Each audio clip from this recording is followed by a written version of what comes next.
Hey, what's up, guys? Welcome to the Nerd Cave. This is Science Saturday. Today, we are going to talk about putting the how behind the why. I'm always talking about why we do what we do, but sometimes we forget to mention and talk about how it works. And so, what we'll be doing is we'll be breaking down some different studies on the Saturdays just to get you a little bit into my world, but also make you excited because you'll know how this stuff works. Okay, so first off, we're going to read the title, and I will have my phone here with the study on there so I don't mess anything up. This is titled, Is Forward Head Posture Relevant to Autonomic Nervous System Function and Cervical Sensory Motor Control? A cross-sectional study. Okay, so in English, what this is asking is, does anterior head syndrome lead to dysregulation or improper functioning of the nervous system that works by itself?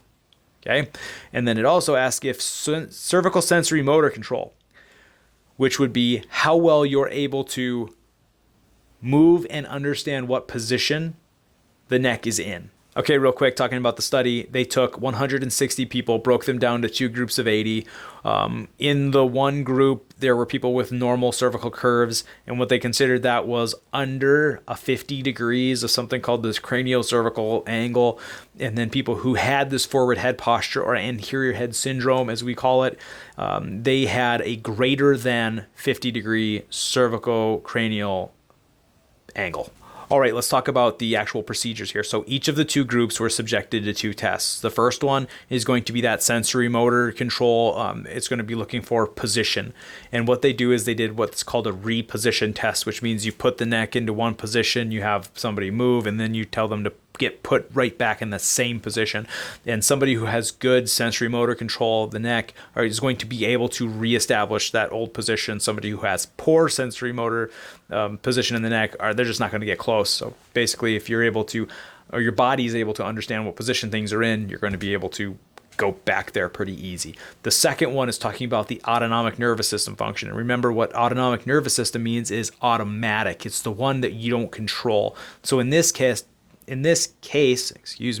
what they're checking is the latency and the amplitude, so how long it takes and to what extent the skin sympathetic response was. And so you think about what the skin sympathetic response is. We do rolling thermal in our office, and what we're doing is we're looking for differences in temperature, because when there is improper mechanics, what happens is the autonomic nervous system will cause an increase of blood flow to that area, causing an increase in temperature. And so what they're looking to see is how fast and how long it took for that response to happen. Okay, let's get to the results.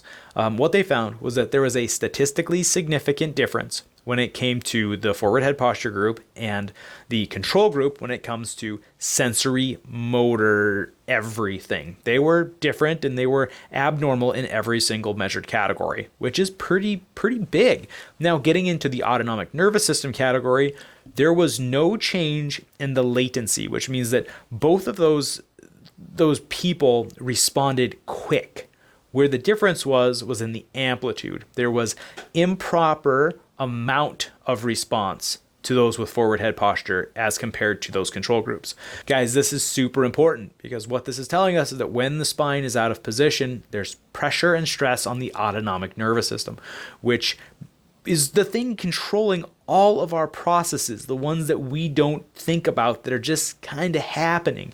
And so when we're looking at that heart rate variability scan that we do here, what we're looking to see is how turned on is your sympathetic portion of your autonomic nervous system. So like how stressed out is that nervous system?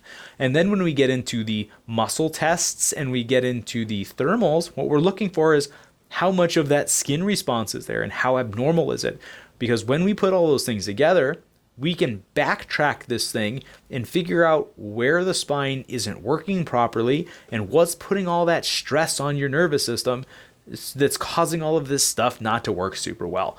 So guys, I love it when we can come through with some science. We can talk about the how behind all the voodoo stuff that everybody talks about. We're always into getting huge results for our people, and we talk about the great increase in health that you can have when your spine and nervous system is functioning properly. And I also want to arm you with all of the possible information to back that stuff up. Guys, thanks so much for hanging out with me on a nerdy Science Saturday. We will see you tomorrow with with Sunday Funday.